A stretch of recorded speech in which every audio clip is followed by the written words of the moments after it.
Shatana means to be far away from the truth. That's one meaning of shaitan. The one who is extremely far from the truth, from mubalagha. Okay, shaitan. Fay'al, that pattern. On the other hand, it could be from shata. Shata means to be engulfed in flames.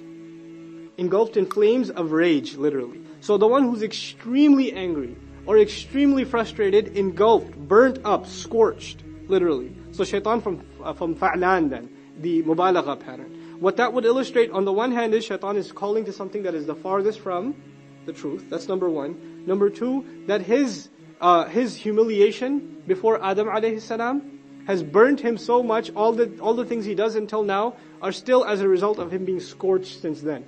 He's burnt about it still. You know, we use that expression in English even nowadays. You're still burnt about that, right? So that's why he's called shaitan. So this is not the word of a cursed shaitan.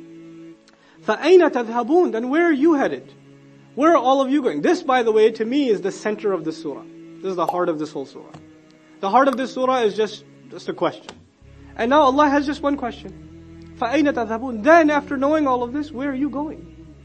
Where are you headed? What are you running off to?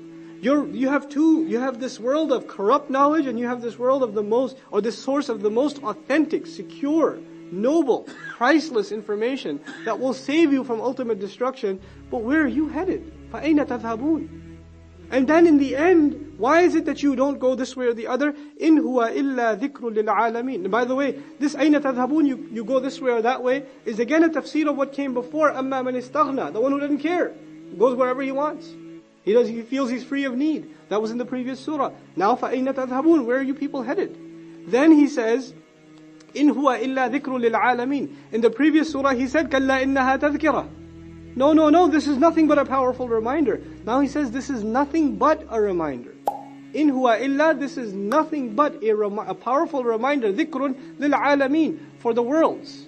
This is a reminder for the worlds. What this illustrates, by the way, is two things. You can go off, there are other people that will take it. Alameen, it's not just li Quraysh. Right? It doesn't need you. The message doesn't need you.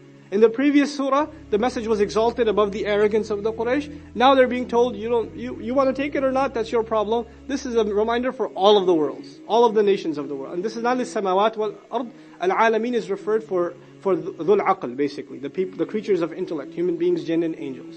Okay? They're included in al-alameen, but not like mountains and trees and those kinds of things. So in the Quran, whenever alameen is used, you will find it's for nations. So nations of the world, nations of the jinn, nations of the angel. This is a reminder for all of these creatures, specifically the human being primarily and then the jinn.